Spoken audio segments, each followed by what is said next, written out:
দর্শক স্বাগত জানাচ্ছি আমাদের নিয়মিত আয়োজন এখন প্রকাশ অনুষ্ঠানে। আওয়ামী লীগ সেদিনই ফিরে এসেছে যেদিন মাওবাস্টারদের এদেশে হিরো বানানো হয়েছিল। ফেসবুকে এমন স্ট্যাটাস দিয়েছেন অন্তর্বর্তী সরকারের সাবেক উপদেষ্টা মাহফুজ আলম। বিশ্ববাসীর কাছে যাকে মাস্টার মাইন্ড হিসেবে পরিচয় করিয়ে দিয়েছিলেন ডক্টর মোহাম্মদ ইউনূস। অন্যদিকে সাবেক আইন উপদেষ্টা আসিফ নজরুল বলেছেন, আওয়ামী লীগ ফেরেনি, তারা ছিলই, ফিরেছে তাদের দম্ভ, মিথ্যাচার আর মানুষকে বিভ্রান্ত করার দুঃসাহস। স্বরাষ্ট্রমন্ত্রী সালাউদ্দিন আহমদকে সর্বমন্ত্রী আখ্যা দিয়ে জামায়াতের সেক্রেটারি জেনারেল মিয়া গোলাম পরোয়ার বলেন, তাদের উচিত শিশু রামিসার পরিবারের কাছে গিয়ে ক্ষমা চাওয়া। এদিকে প্রধানমন্ত্রী তারেক রহমানকে উদ্দেশ্য করে বেশ কিছু কথা বলেছেন এনসিপির মুখ্য সংগঠক নাসিরুদ্দিন পাটোয়ারি। প্রশ্ন উঠেছে, তিনি আসলে একজন প্রধানমন্ত্রীকে এভাবে বলতে পারেন কিনা। এছাড়া যুক্তরাষ্ট্রের সঙ্গে হওয়া বাণিজ্য চুক্তি নিয়েও চলছে আলোচনা সমালোচনা। সব মিলিয়ে সরকার কি অভ্যন্তরীণ রাজনীতির পাশাপাশি ভূ রাজনৈতিক কোনো চাপে আছে? মোটামুটি এসব বিষয় নিয়ে আজ আমরা কথা বলবো। গোটা আয়োজন জুড়ে আপনাদের সাথে আছি আমি মোস্তফা কামাল স্বপন। আমরা অনুষ্ঠানের নাম দিয়েছি রাজকথা, এবং অতিথি হিসেবে আজকে আমাদের স্টুডিওতে রয়েছেন ফজলুর রহমান, সংসদ সদস্য, কিশোরগঞ্জ ৪। ফজলু ভাই, কেমন আছেন আপনি? আমি একটু সংশোধন করি। জি, আমার ফজলুর রহমান, সংসদ সদস্য, কিশোরগঞ্জ ৪। আমি জাতীয়তাবাদী দলের সংসদ সদস্য বা বাংলাদেশের সংসদ সদস্য, ঠিক আছে, জি, কিন্তু আমার আরেকটা পরিচয় আছে। বলেন। আমি বীর মুক্তিযোদ্ধা। অবশ্যই আপনি বীর মুক্তিযোদ্ধা, সারা দেশবাসী জানে আপনি অবশ্যই বীর মুক্তিযোদ্ধা, এটা অবকাশ রাখে না, এটা আমি ছাড়বো না আমার। জি, অবশ্যই আপনি বীর মুক্তিযোদ্ধা, সেটা আমরা সবাই জানি। বীর মুক্তিযোদ্ধা ফজলুর রহমান, আপনার কাছে আমার প্রথম প্রশ্ন, সেটি হচ্ছে যে সরকারের কাছে জনগণের যে প্রত্যাশা, আশা, আকাঙ্ক্ষা, সেই জায়গাটায় সরকারের অর্জনটা আসলে কোথায়? সরকার এর মধ্যে ৩ মাস প্রায় পার করেছে। সরকার কি অভ্যন্তরীণ রাজনীতির পাশাপাশি ভূ রাজনৈতিক কোনো চাপে আছে কিনা, যেটা আমি শুরুতেই বললাম? শুনেন, গ্রামে আপনি আমাকে যে প্রশ্নগুলো করছেন, আজকে আমি এককভাবে কথা বলবো আপনার সঙ্গে। জি, এবং আমি যা সত্য বলে জানি এবং আমার জ্ঞান মতো যা জানি আমি তাই বলবো। এবং বলার আগে আমি এদেশের যারা আমাদের কথা শুনছেন সবাইকে আমার সালাম জানাচ্ছি, আসসালামু আলাইকুম। দেখেন, সারাদিনে একটু সময় পাই না নিজের জন্য। সারাদিন এটা একটা, এই বয়সে কত যে কঠিন চিন্তা করতে পারবেন না। অথচ আমি কিন্তু কেউ না, একজন সংসদ সদস্য। আচ্ছা, কোথাও গিয়ে অবসর পাই না। যেখানে যাই মানুষ, সাধারণ মানুষ, বন্ধু মানুষ। এটা তো বড় পাওয়া, মানে আপনাকে মানুষ ঘিরে রাখে, এটা তো আপনার জন্য অনেক বড় পাওয়া, অর্জন। তো প্রতিদিন আপনারা বলেন, আসেন টকশো করি, প্রতিদিন অন্তত 10টা টেলিভিশন সেন্টার থেকে আমার প্রতি আহ্বান আসে, আসেন না, কিন্তু আমি আপনাদেরকে সময় দিতে পারি না। আপনি জানেন কতদিন পরে আমাকে আপনি আনতে পেরেছেন। হ্যাঁ, আমি আসি না এই কারণে, অনেকগুলো কথা আমি বলি না বা বলতে দেওয়া হয় না বা বলা উচিত না। কারণ যে কোনো ঘরে আপনি থাকেন, যে কোনো দলে আপনি থাকেন, আপনার একটা বাইন্ডিংস থাকে, সেই ঘরটাকে রক্ষা করা, সেই দলটাকে রক্ষা করা, সেই দলটার জন্য কাজ করা। আমি যে দলটা করি এখন জাতীয়তাবাদী দল, তারা সরকার গঠন করেছে এবং আমার ধারণা ছিল 240টা সিট পাবে। আমি বলছিলাম 80% সিট পাবে, 3-8টা 40, এইভাবে অঙ্ক করে বলেছিলাম এক সময়। এটা নিয়ে কত আমাকে যে সমালোচনা করা হয়েছে, যে আসলে আগে 40টা পায় নেও ফজলুর রহমান। কিন্তু 240টি পায় নাই, কারণ এইটা নির্বাচন কমিশন যেমন তেমন, যে দেশের ইউনূস সাহেবের মতো সরকার, তাকে মিটিকুলাস ডিজাইনের সরকার, সেই দেশে বিএনপি, অনেকে তো মনে করেছিল যে 2/3 সিট জামাতেরা বলতো। এমনকি আমার এলাকাতে ভোট গণা হবে দুপুর 2টা-3টা বাজে, তখনও বলতেছে সাবধান প্রিসাইডিং অফিসার, জামাত কিন্তু ক্ষমতায় আসছে, কাজে যা বলছি এবং যা নির্দেশ দেওয়া হয়েছে বুঝে শুনে কাজ করো। নির্বাচনের আগের দিন রাতে ফেসবুকে বা সব জায়গায় কিন্তু এমন একটা আভাস ছিল যে জামায়াত ইসলামী ক্ষমতা আসছে। আমার এলাকাতে তো মনে হয়েছে যে আমি কোন আমলে ইলেকশন করতেছি। এটা অকল্পনীয় যে অত্যাচার বিএনপির নেতা কর্মীদের উপরে হয়েছে, যারা আমার মূল ব্যক্তি ছিল প্রত্যেক ইউনিয়নে, 24টা ইউনিয়নে। এটা অকল্পনীয় অত্যাচার। ভোটের দিন শুধু যদি দেখছে, ফোর্স যদি দেখছে যে এরা বিএনপি করে বা বিএনপিকে ভোট দিবে, আর উপায় নেই, পিটাইতে পিটাইতে পানির মধ্যে ফেলছে নারী পুরুষ সহ, তাও রক্ষা নাই। এই ছিল অবস্থাটা। সেই অবস্থায় দাঁড়িয়ে একটা জায়গাতে বিএনপি নিজেকে ধরে রাখতে পারলো। কোন জায়গাটা? সেটা কোনটা? সেটা হলো মুক্তিযুদ্ধ। আচ্ছা, শেষ পর্যায়ে এসে যে কারণে আমাকে তারা অনেক সময় ভুল বুঝতো, অনেকেই, সবাই না, অনেক সময় করতো, তা ভুল বুঝতো আমি মুক্তিযুদ্ধ বলতাম বলে। শেষ পর্যন্ত প্রত্যেকটি বিএনপির ক্যান্ডিডেট, জাতীয়তাবাদী জোট বা দলের ক্যান্ডিডেট বলতে হলো যে আমরা শহীদ মুক্তিযোদ্ধার দল। শহীদ মুক্তিযোদ্ধা মানে আমরা শহীদ রাষ্ট্রপতি জিয়াউর রহমানের দল। উনি ছিলেন মেজর জিয়া, উনি বাংলাদেশের স্বাধীনতা ঘোষণা করেছিলেন। কাজে মুক্তিযুদ্ধ হলো আমাদের ভিত্তি। এই কথাটা আমাদের প্রধান নেতা জনাব তারেক রহমান সাহেব যখন বলতে শুরু করলেন, এবং সারা বাংলাদেশ যখন দেখলো মুক্তিযুদ্ধ স্বাধীনতা বিরোধী শক্তির কাছে হারিয়ে যাচ্ছে, সমস্ত মানুষ একসাথে হলো, দলমত নির্বিশেষে মুক্তিযুদ্ধকে রক্ষা করার জন্য ধানের শীর্ষে ভোট দিল। 211টা বা 13টা পার্লামেন্ট সিট বিএনপি পেল। সেই বিএনপি এখন ক্ষমতা এসেছে। আপনি বলতেছেন প্রেসারে আছে কিনা? আমাদের গ্রামে একটা কথা আছে, গরিবের বউ হইলে সবারই নাকি বাউজ লাগে। বাউজ মানে ভাবি লাগে।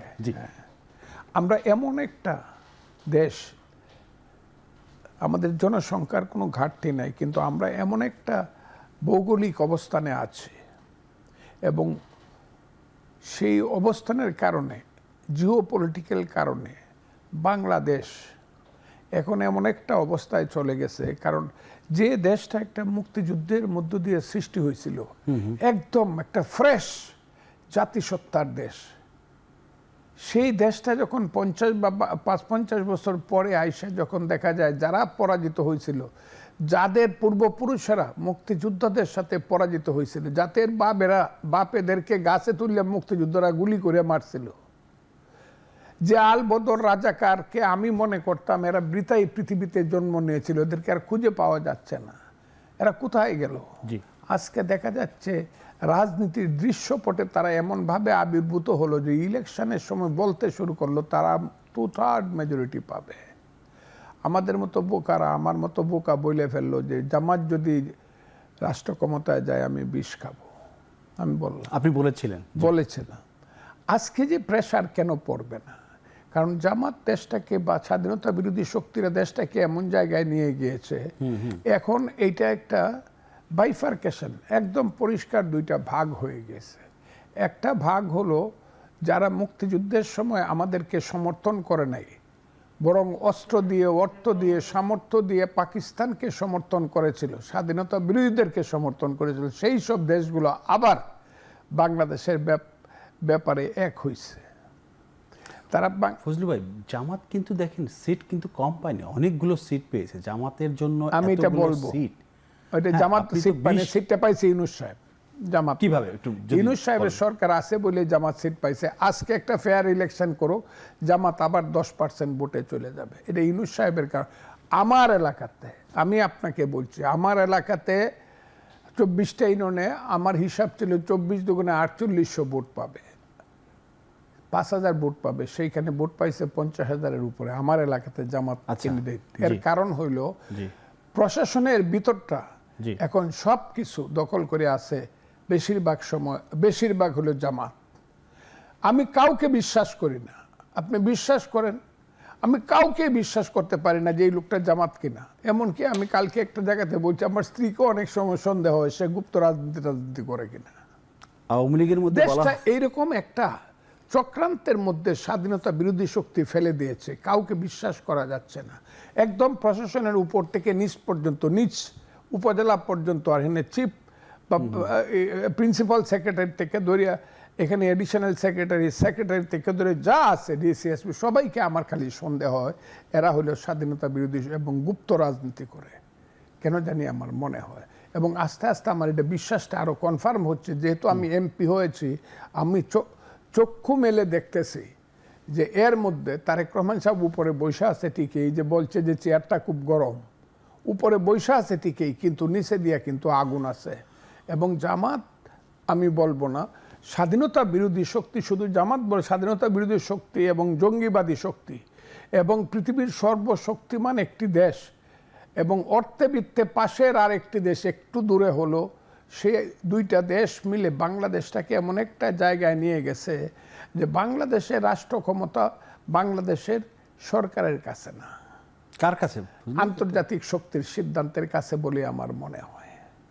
এখনো আমার কাছে কেন জানি মনে হয় যে ইউনূস সাহেবকে যারা চালাতেন জি, তারা এখনো অনেক বেশি শক্তিশালী, বিদেশিরা যারা অনেক বেশি শক্তি, এবং দেশি বিদেশি শক্তি যারা ইউনূস সাহেবকে ভর করেছিলেন, ইউনূস সাহেবকে যারা শিকন্ডি বানিয়ে বা প্রতীক বানিয়ে তার আশেপাশে ছিলেন, ওই যে 11 জন বা 12 জন বা 15 জন যে ওই আমেরিকা থেকে আসছিল, এক সময় যেমন করে লন্ডন থেকে আসছিল লর্ড ক্লাইভরা, এই যে 1757 সালের পলাশীর যুদ্ধের কথা আপনি নিশ্চয়ই বলছেন। জি। এটা তো দেশটা তো তাদের, আচ্ছা, তারাই তো দেশটা, ওই যে বলে যে জুলাই সনদ, জুলাই যুদ্ধ, এগুলো তাদের সৃষ্টি, বহুদিনের চক্রান্তের ফসল, বহুদিনের ষড়যন্ত্রের ফসল, বহুদিনের ট্রেনিং এর ফসল। এই যে ছেলেগুলাকে সৃষ্টি করছে অকল্পনীয়, কেউই জানতো না হুয়ার দে। যেদিন তারা প্রকাশিত হয়েছে তার একদিন আগেও মানুষ জানতো না এরাই বুঝি বাংলাদেশের এরা। ফজলুল ভাই, আপনি যে বলেন প্রশাসন বা বিভিন্ন জায়গায় আপনি গুপ্ত লোকজন দেখতে পান, আপনি মনে করেন আপনার দলেও কি এরকম আছে গুপ্ত লোকজন অন্য দলের হয়ে? আমি আপনাকে খুব ক্লিয়ারলি বলি, আমি বিশ্বাস করি, কিন্তু আমি প্রমাণটা কিভাবে দিব জানি না। আওয়ামী লীগের মতো একটা রাজনৈতিক দলের ভিতরে যদি, ছাত্রলীগের মতো একটা সংগঠনের ভিতরে যদি 50%-এর উপরে এইসব ওই যে গুপ্ত সংগঠনের লোকজন থাকতে পারে, যারা পরের দিনেই বলে আমি শিবিরের সভাপতি ছিলাম, আমি অমুক ছিলাম, আমি অমুক ছিলাম, বিএনপি ছাত্রদলের ভিতরে থাকবে না এটা তো বলা যায় না। আমি কিন্তু, কারণ বিএনপি আওয়ামী লীগের চেয়েও একটা ঢিলে ডালা দল, কারণ বিএনপি সবাইকে গ্রহণ করে। আচ্ছা, শত ফুল ফুটতে দাও একটা প্ল্যাটফর্ম যেরকম সবই আছে এখানে, রাজাকারের ছেলেও আছে, আলবদরের ছেলেও আছে, আবার আমি মুক্তিযোদ্ধাও আছে, আবার একজন কমিউনিস্টও আছে এখানে, আমি না, আবার বাসানি নেপের লোকজন তো বড় আছে এখানে, যারা এক সময় ওই চীনের চেয়ারম্যান, আমাদের চেয়ারম্যান বলতো মাও সেতুংকে, তারাও আছে। আবার এইখানে যত ধরনের স্বাধীনতা বিরোধী বড় বড় মানুষেরা, মুসলিম লীগের সন্তানেরও আছে অনেকেই, বেশিরভাগ, কথাটা বুঝছেন না? কাজে এটা একটা প্ল্যাটফর্ম, এখানে হলো সব মুখে কথা বলে। আমি এখানে বসে বিএনপির নেতা হিসাবে মুক্তিযুদ্ধের মুখ দিয়ে কথা বলতেছি, ঠিক এইখানে আরেকজন নেতার নাম যদি আমি বলি আপনাকে, তাকে আইনা দেখবেন যে উনি কিন্তু না এইরকম কথা বলে না, উনি মুসলিম এই ফারবার দিয়ে কথা বলতেছে। আরেকজনকে আনবে দেখবেন ধর্মীয় ফারবারের কথা বলতেছে, আরেকজনকে আনবে দেখবেন যে সিরাজ শিকদারের লাইনে কথা বলতেছে। এ হলো বিএনপি। বিএনপি সবাইকে আশ্রয় দেয় অথবা শত ফুল ফুটতে দেয়, একটা প্ল্যাটফর্ম। কাজে বিএনপির মধ্যে যে জামাতের ওই যে আদর্শবাদী লোকজন থাকবে না এটা আমি বিশ্বাস করি না, নিশ্চয়ই থাকবে। বিরতির পরে বাকি আলোচনা করতে চাই ফজলুল ভাই। দর্শক, একটা বিরতির শীঘ্রই সাথেই থাকুন।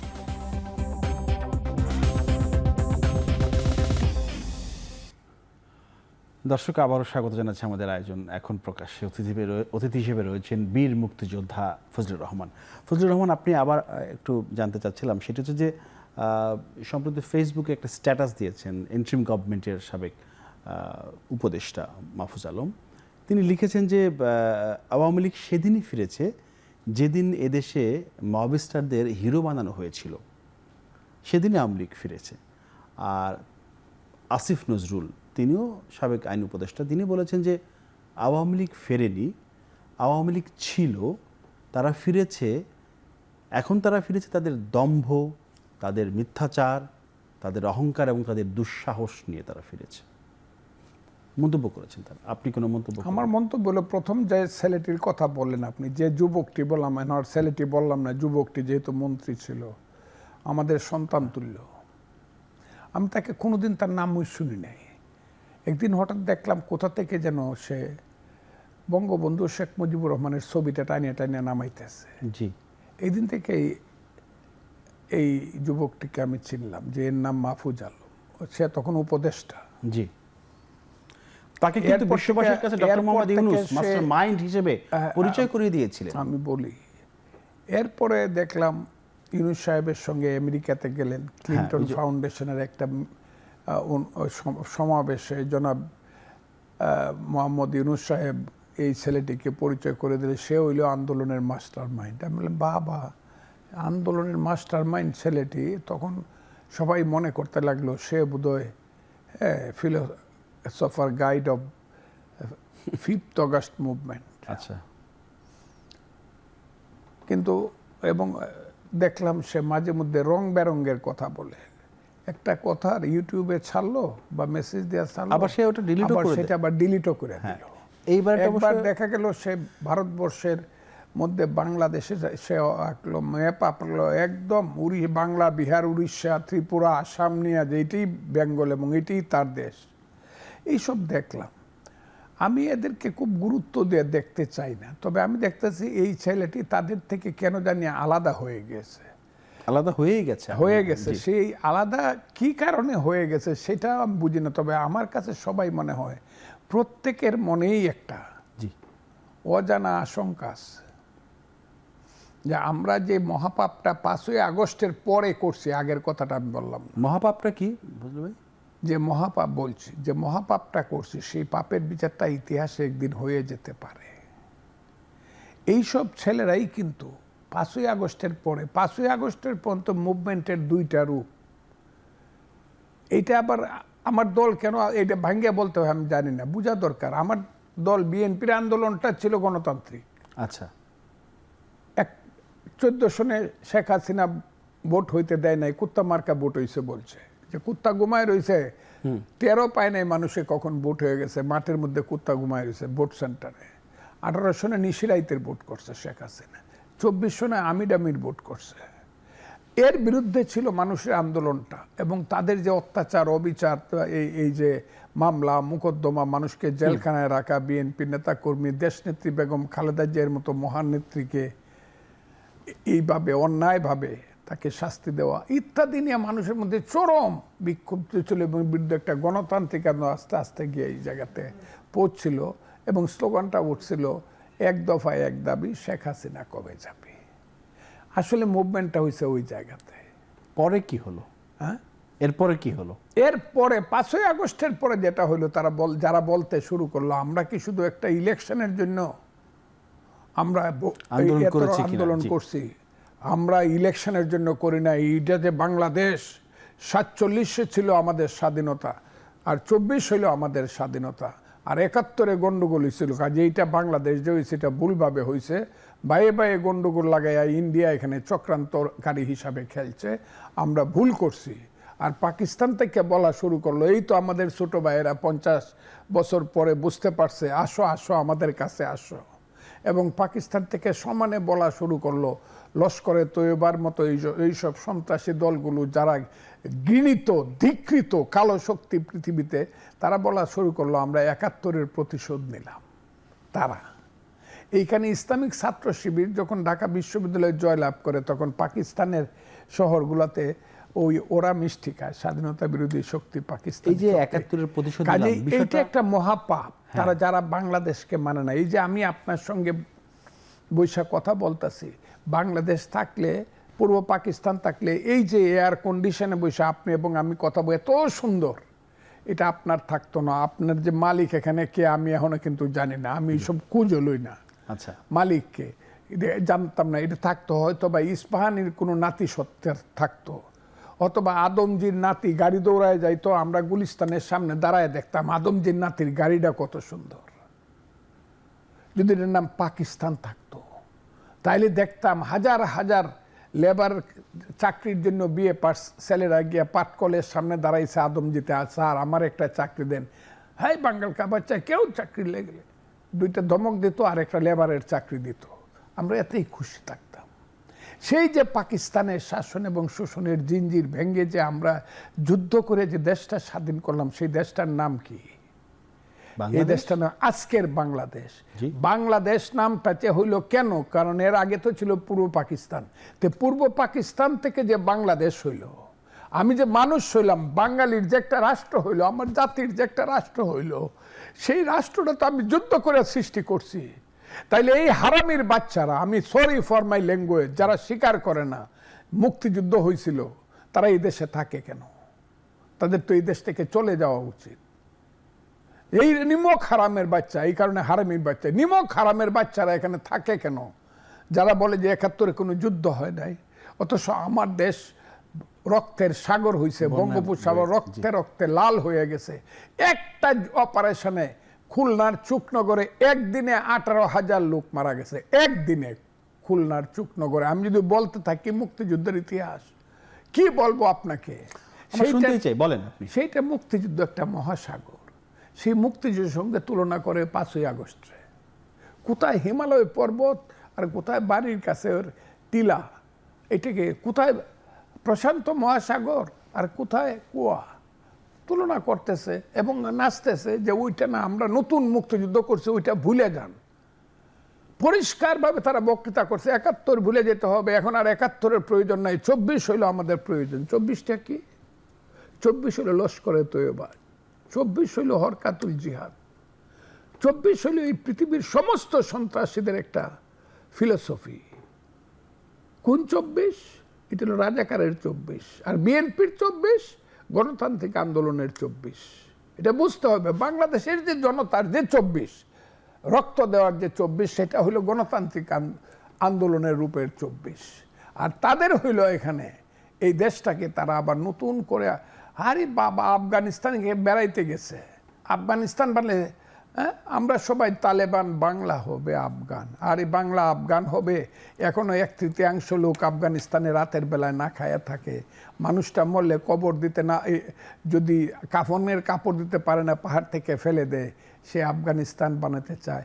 আমার দেশটাকে মধ্যযুগের বর্বরতার দিকে, অন্ধকারের দিকে টেনে নিয়ে যেতে চায়। আমার দেশ এখন মবের সন্ত্রাসের মাধ্যমে একটা দেশ চালাইতে চায়, বিচার করতে চায়। আইন মানে না, আদালত মানে না, জজ কোর্ট মানে না, হাইকোর্ট মানে না, সুপ্রিম কোর্ট মানে না, বাংলাদেশের সংবিধান ৭২-এর সংবিধান মানে না। মানে কি? আমার বিরুদ্ধে যে থাকবে তাকে আগুন দা পুড়িয়ে দেব। এটা শুধু ব্যক্তিগতভাবে না, ফিলোসফিগতভাবে, আদর্শগতভাবে, দর্শনগতভাবে তারা বিশ্বাস করে। ওই যে আমার পীর আউলিয়া গাউস কুতুব দরবেশরা এখন থেকে শত শত বছর আগেই বাংলা এসেছিল।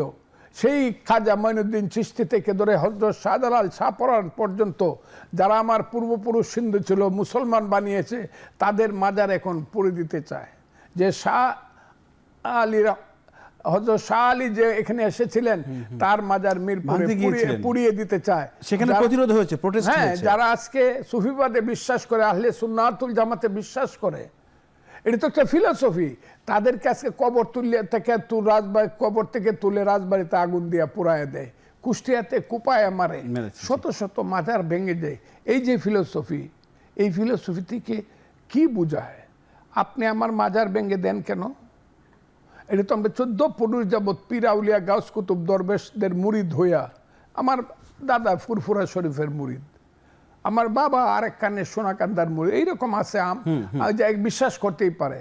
বলে না মাজার আমরা রাখবো না, পোড়ায় দিব কেন? ওখানে মাজারে বৈশা গাঞ্জা খায়, ভাং খায়, এখানে বৈশা এই বাজে কাজ করে।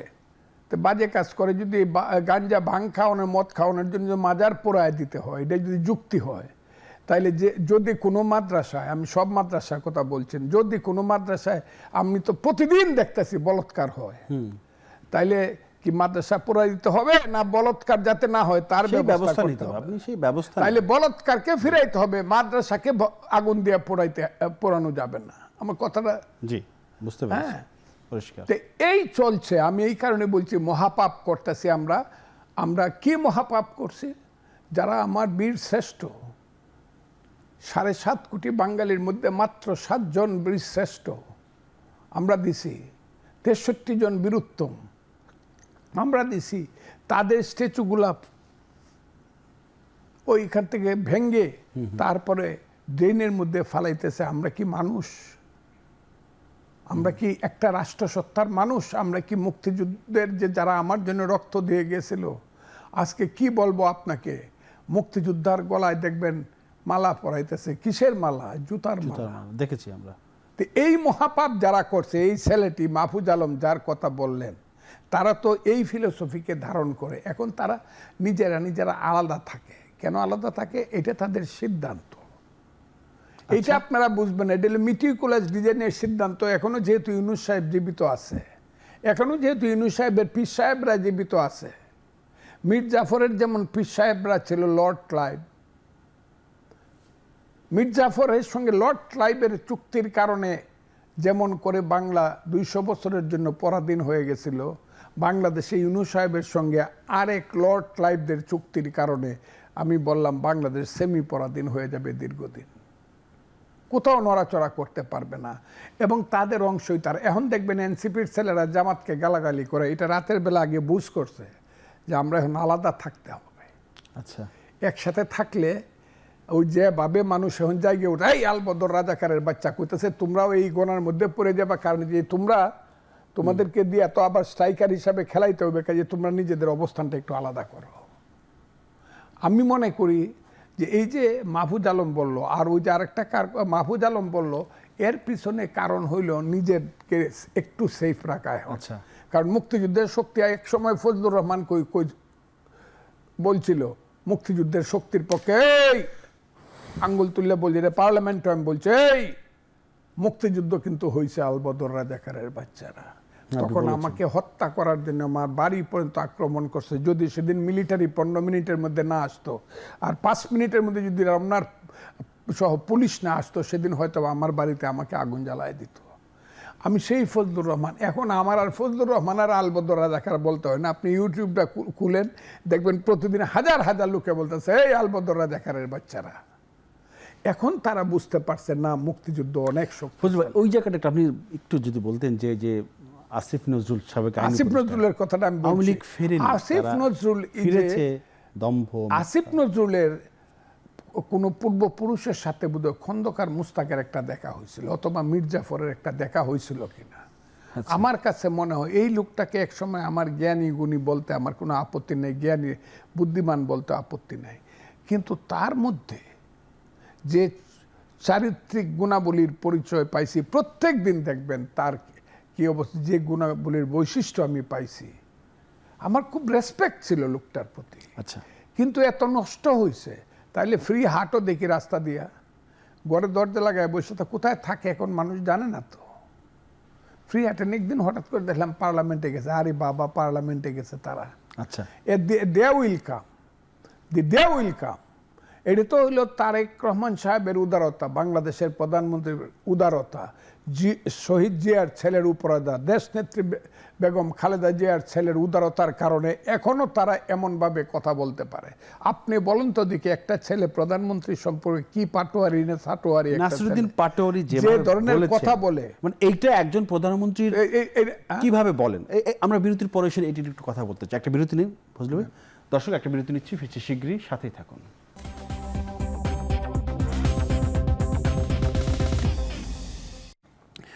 দর্শক, আবারও ফিল্ম আলোচনা, আমরা কথা বলছিলাম, আমাদের সাথে রয়েছেন বীর মুক্তিযোদ্ধা ফজলুর রহমান।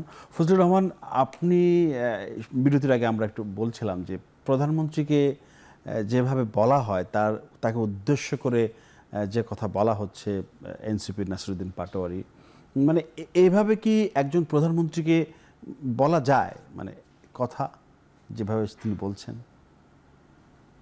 যদি রাজনীতির কথা বলেন, আমি মনে করি এইভাবে বলার পরে কি বলেছে এটা আমি না বলি, আপনি নিশ্চয়ই জানেন। না, এইভাবে যদি কেউ বলে, he must face the consequence. যদি কেউ প্রধান যা বলছে, আচ্ছা, এটা যদি বলেন যে এটা উদারতা, আমি বলবো এটা অধিক উদারতা। অধিক উদারতাকে আবার সার্বিকভাবে মানুষ কিন্তু অন্য কিছু মনে করতে পারে, দুর্বলতাও মনে করতে পারে। এরকম নজির আছে, অধিক উদারতা, অধিক উদারতার নজির আছে। জি, আপনি একজন মানে কি বলবো দুষ্কৃতিকারী যে চরম পর্যায়ে, সে তার সমস্ত কুকর্মগুলো করে যাবে আর আপনি হাসতে হাসতে আচ্ছা আচ্ছা ঠিক আছে ঠিক আছে, এটা হবে না।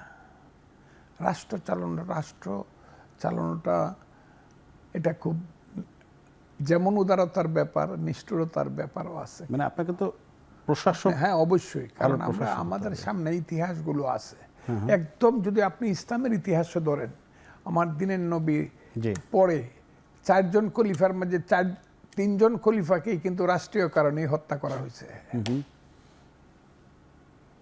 আচ্ছা হ্যাঁ, আমরা 3 জন খলিফাকে রাষ্ট্রীয় কারণে বা নেতৃত্বের কারণে, যে কোনো কারণে বলেন, তাদেরকে হত্যা করা হয়েছে, নামাজের মধ্যেই হত্যা করা হয়েছে, নামাজ পড়া অবস্থায়।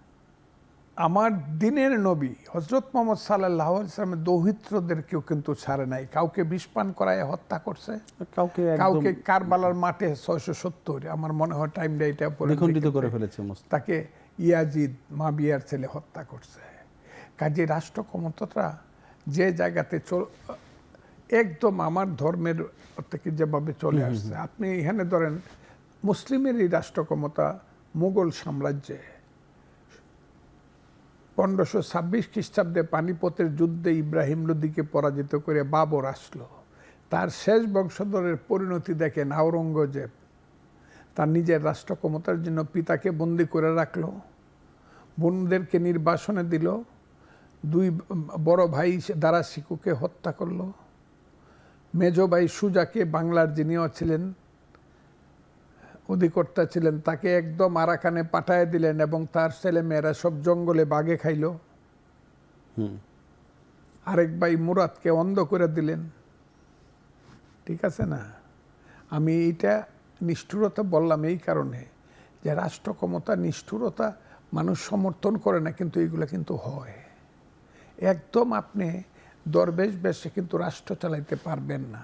আচ্ছা, এরা যা করতেছে, তারেক রহমান সাহেবের মাত্র 3 মাসের রাষ্ট্র ক্ষমতা, সেটাই বিএনপি বা তারেক রহমান সাহেবের 3 মাসের রাষ্ট্র ক্ষমতায় 3 মাসের মধ্যে এরা মিছিলে মিছিলে যে স্লোগান দিছে, আর একটা সরকারকে 6 মাস সুযোগ দাও, 1 বছর সুযোগ দাও। তারেক রহমান সাহেবের মতো একজন নতুন মানুষ, যিনি আগে কোনোদিনই রাষ্ট্র চালান নাই, প্রশাসনে বৈশা চালান নাই, দূর থেকে বলে যে অনেকে চালাইছে, ওইটা চালানো না। আচ্ছা, তাকে অন্তত একটা সুযোগ দেও। দেখা তো যাচ্ছে, ওই যে আমি ইংরেজিতে পার্লামেন্টেই বলছি, আমি সবসময় একটা কথা প্রতিষ্ঠিত করি যে morning shows the day. Tarique Rahman সাহেব যেভাবে চলে, যেভাবে কথা বলে, যেভাবে আচরণ করে, যেভাবে প্রোগ্রাম, দারুণ, এটা তো প্রশংসনীয় এবং উদ্যোগ এবং অবশ্যই এই যে কার্ডগুলো করছে সমস্ত, এই যে তার পিতার মতো এখানে খাল খননে লাগছে এবং যে সিম্পল লাইফ লিড করতেছে, এবং এইগুলো যে বিশ্রী আচরণ, সে তো ছাড় পাচ্ছে না, তাকে তো ছাড় দেয়া হচ্ছে না। কিন্তু তাকে তো এই কথাটা এলো আমার, যে এত কিছু একটা মানুষ উদারতা দেখাচ্ছে, তাকে তো ছাড় দেওয়া হচ্ছে না। আর 3 মাস সময় দেওয়া হয় না, 3 মাস মঞ্চে রাজনৈতিক বক্তব্য তিনি দেন না। ছেলেরা শুধু মিছিল করতো। আচ্ছা, ইউনিভার্সিটিতে কত বিশ্রী কথা, তারেক রহমানের বিরুদ্ধে কত স্লোগান হয়। এখন দেখি যে জামাতের আমির বলে এই তাদের পতন হাসিনার চেয়েও খারাপভাবে হবে, অপেক্ষা করেন, যদি এই না করে। আজকেও দেখলাম তো পালানোর সুযোগ পাবেন না, আর মহাসচিব না কি কয়, জেনারেল সেক্রেটারি কি গোলাম পড়ুয়া, হ্যাঁ সর্বমন্ত্রী বলেছেন সালাউদ্দিন আহমদ, হ্যাঁ এরা যে সর্বমন্ত্রী ভাষায় কথা বলে। অথচ তারেক রহমান সাহেবের যদি উদারতা না থাকতো, ইলেকশনও তারা কতগুলা সিট পাইতো বোঝা যাইতো। এই উদারতাগুলো তো উনি দেখেছেন। এই যে 7টা 8টা 6টা ছেলেরে যে ইলেকশনে করে মানে মাননীয় জাতীয় সংসদ সদস্য হয়ে গেছে গা, এমনি অনেকে তো অন্য কথাও বলে। আমি খুব ক্লিয়ারলি কথাটা বলছি, অন্য কথা বল। সেই তারেক রহমান সাহেবকে পর্যন্ত তারা 6 মাস 1 বছরের জন্য ছাড় দেয় না, এখনই উৎখাত করে ফেলবো। আমি তাই বলি যে এইটা, ওই আমি একটা কথা বলছি, আওয়ামী লীগ একটি অভিশপ্ত রাজনৈতিক দল। এখন আমি বলি বাংলাদেশ একটি অভিশপ্ত দেশ। এই জাতি সমস্ত সত্তা দিয়ে চেষ্টা করছে যে নিজেকে সামনে এগিয়ে নেওয়ার জন্য। কিন্তু এর পিছনে যে চক্রান্ত, কারণ এরা দেশ চায় না। বাংলাদেশ নামটা শুনলেই এদের শরীরে আগুন লাগে যে হ্যাঁ কেন বাংলাদেশ, এই বাংলাদেশে তো আমাদের নেতাদেরকে ফাঁসিতে ঝুলানো হয়েছে, আমাদের লোকজনকে তো এই বাংলাদেশ বললেই তো আমাদেরকে রাজাকার আলবদর বলা হয়। 71 সনটা তারা, আমি আপনাকে বলি 1971 কথাটাই তারা ক্যালেন্ডারের পাতায় রাখতে চায় না, যে না এখানে 70 সন থাকবে, 72 সন থাকবে, 75 সন থাকবে, 80, কিন্তু 71 নামে কোনো সন পৃথিবীর ক্যালেন্ডারে থাকতে পারবে না। এরা এইরকম করতে চায় এবং এই চিন্তায় তারা নিমজ্জিত বলেই যে বাংলাদেশ রাখা যাবে না, সমস্ত সর্বনাশটা এই জায়গাতে হচ্ছে। ইয়েস, জামাতকে আমি সমর্থন করি সেই জায়গায়। এইটা আবার দেখবেন যে কাটিয়ে দিয়ে বলবো, কালকে থেকে দেখানো শুরু করবো, ফজলুর রহমান বলছে জামাতকে আমি সমর্থন করি। আচ্ছা, অন্য কথাগুলো এরকম হয়। হ্যাঁ, জামাতকে আমি সমর্থন করি সেই জায়গায়, যে জায়গায় জামাত কাউন্সিল করিয়া। আমি তো কোনো দিন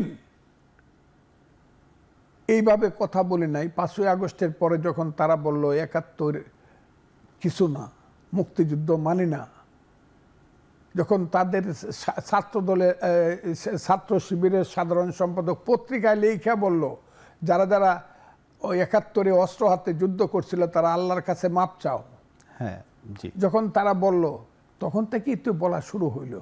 কারণ every action must have its equal and opposite reaction.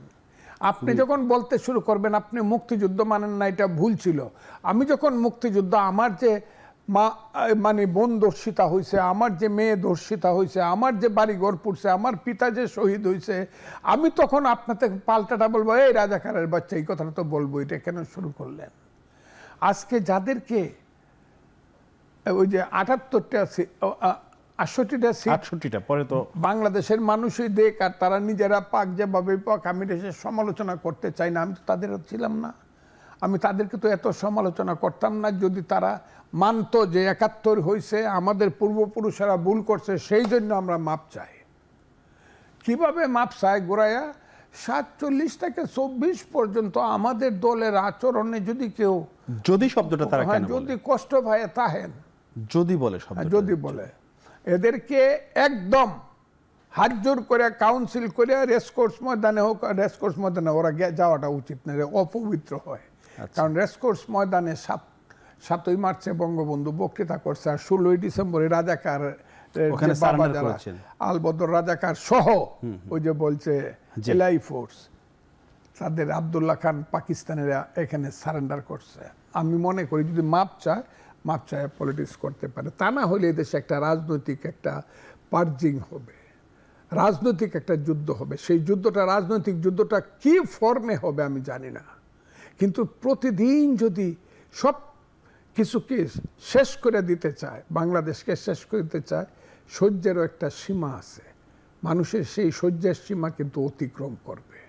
আমি আপনাকে এখনো বলি, আনেন 2টা ব্যালট, ওই তারা যে গণভোট বলে, আমিও গণভোট চাই, 2টা ব্যালট আনেন, আগে এটা ডিসাইড হোক বাংলাদেশে কে 71 এবং মুক্তিযুদ্ধের পক্ষে, আর কে 71-এর বিপক্ষে এবং মুক্তিযুদ্ধের বিপক্ষে, 2টা ভোট হোক। আচ্ছা, যদি ওরা জিততে পারে, জামাত শিবিররা বা ওইসব যারা ওইসব ফোর্স জিততে পারে, চিরদিন আমি তো বললাম আমি বিষ খাবো।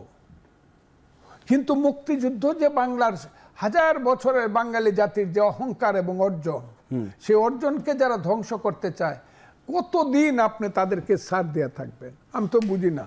এই সমস্ত জায়গাতে আমি কাগজপত্র দেখি, কোথায় যেন ধরেন থানা থেকে একটা রেজুলেশন আসলো, যেটা ছিল একটা মুক্তিযোদ্ধা বা ওই একদম সাধারণ একটা রেজুলেশন। এই বিভাজন একটা শুনলেন, একটু এই কথাটা বলবো, একদম ইউনু সহ সমস্ত কিছু সহ সব মিলে লিখে দেওয়া হলে সবাই একমত হইলাম, ইয়েস এই ডিসিশনটা পাস করার জন্য উপরে কাগজটা পাঠানো হোক, এই ওটা পাস করার জন্য। আচ্ছা, আইসা দেখবেন ডিস্ট্রিক্ট লেভেলেই কোথায় যেন কোন সাপ বৈশা আছে, এটা বদল হয়ে ডিস্ট্রিক্ট লেভেল। আচ্ছা, ডিস্ট্রিক্ট লেভেলে কিছু বদল হইল, উপরে আইসা কোথায় যেন দেশ চালায় তারেক রহমান। মানুষ জানে তারেক রহমান যা করতেছে ভুল শুদ্ধ, ব্যাপারটা কিন্তু বিএনপি এবং তারেক রহমানের এই যদি কোনোদিন শাস্তি হয় আমাদেরই হবে। কিন্তু আমরা দেশ চালাইতেছি, আমাদের ভিতরে যারা বৈশা রয়েছে, অকল্পনীয় ব্যাপার এটা। আমি এটা অকল্পনীয় বলবো এখনো। আমি বুঝি না সরকার যারা চালাইতেছেন, আমিও সেই সরকারের এই সাথী, কিন্তু আমাদের এটা লক্ষ্য করা উচিত যে আমাদের ভিতরে কিন্তু সাপ আছে। ফজলুল ভাই 1 মিনিটে বলবেন, আমার সময় শেষ। সেটা হচ্ছে যে এই বিভাজন আর কতকাল? আপনি যেটা বললেন যে একটা রাজনৈতিক যুদ্ধ হবে, আমরা এগুলো আসলে বেরিয়ে আসতে চাই এখান থেকে। এই বিভাজনের রাজনীতি থেকে তো বেরিয়ে আসার কি উপায়টা কি আসলে? উপায়টা হ্যাঁ, আমি আপনাকে বলি, কালকেও বলছি কথাটা। আচ্ছা, এখন যদি একদল লোক বেরিয়ে যায় জি, যে এটা কিন্তু রাজনৈতিক যুদ্ধ, রাজনৈতিক যুদ্ধে যারা আদর্শিকভাবে পরাজিত হয়, ধর্মযুদ্ধ, যারা আদর্শিকভাবে পরাজিত হয়, দেখেন কারবালাতে কিন্তু জয়লাভ করছে ইয়াজিদ, এবং ইয়াজিদেই তখন রাষ্ট্র ক্ষমতায় ছিল, এবং সে খুতবা পরিবর্তন করে বলছে আর সুলতান জিল্লুল্লাহ, সুলতান আল্লাহর ছায়ার মধ্যে খুতবাও থাকে, চেঞ্জ হয়েছিল। আমার বিরুদ্ধে কথা বলা মহাপাপ, ইমাম হোসেনের উপরে অভিসম্পাত। কিন্তু আজকে 1400 বছর পরে, 670 খ্রিস্টাব্দের পরে আজকে সেটা তো 1400 কে এই পৃথিবীতে জি, কাকে মানুষ মনে করে ইসলামের বন্ধু আর কাকে মনে করে ইসলামের শত্রু? সেটা প্রতিষ্ঠিত এখন কাকে প্রতিষ্ঠিত যে ইমাম হুসেনই হইল নবীর বংশধর, নবীর দৌহিত্র হইল পৃথিবীর মুসলমানের। ইয়াজিদের ইতিহাস, ওইটা সেই কালো ইতিহাসই রয়ে এখন গেছে। যদি আপনি বলেন এই ইয়াজিদ আর ইমাম হুসেনকে মিলানো যায় না একটু, না, আসলে কখনো মেলানো যাবে না। তাই কেন কইলেন? আচ্ছা, 100 বছর পর্যন্ত 1757 সনের পরে মানুষ বলছে মীর জাফর দেশপ্রেমিক, সিরাজউদ্দৌলা বিশ্বাসঘাতক। কিন্তু 1857 সনে যখন প্রথম ভারতীয় হয়েছে, স্বাধীনতা সংগ্রাম হয়েছে, যাকে সিপাহী বিদ্রোহ বলা হয়, ব্রিটিশরা বলতো, তারপর থেকে প্রতিষ্ঠিত হয়েছে ব্রিটিশরা শত্রু, এবং ব্রিটিশের হাতে যে চক্রান্ত করে দেশ দিয়েছে তার নাম মীর জাফর। মীর জাফর হইল দেশদ্রোহী, বিশ্বাসঘাতক, সিরাজউদ্দৌলা হইল দেশপ্রেমিক। এখন কি আপনারা যদি বলেন যে না, আচ্ছা মীর জাফর আর সিরাজউদ্দৌলা একটু মিলেমিশে দেশটা চালাই আমরা, চলেন, এটা হবে না, এটা হবে না। আচ্ছা, যতদিন পর্যন্ত জামাত স্বীকার না করছে, মুক্তিযুদ্ধ স্বীকার করলাম, বাংলাদেশকে স্বীকার করলাম, আমরা গণতান্ত্রিক রাজনীতি করতে চাই, অথবা তারা তাদের মতো করে ইসলামী রাজনীতি করুক, কিন্তু বাংলাদেশ এবং মুক্তিযুদ্ধকে একদম স্বীকার করে তাকে তখন আমাদের মিল হবে। কিন্তু যারা বাংলাদেশেই মানে না, তার সাথে আমার কি মিল হবে? বীর মুক্তিযোদ্ধা ফজলুর রহমান, আপনাকে অসংখ্য ধন্যবাদ আমাদের স্টুডিওতে আসার জন্য এবং কথা বলার জন্য। দর্শক, আজ পর্যন্ত, আগামীতে নতুন কোনো বিষয়ে আমরা কথা বলবো। সে পর্যন্ত সবাই ভালো থাকবেন, নিরাপদে থাকবেন। সবাইকে ধন্যবাদ, শুভরাত্রি।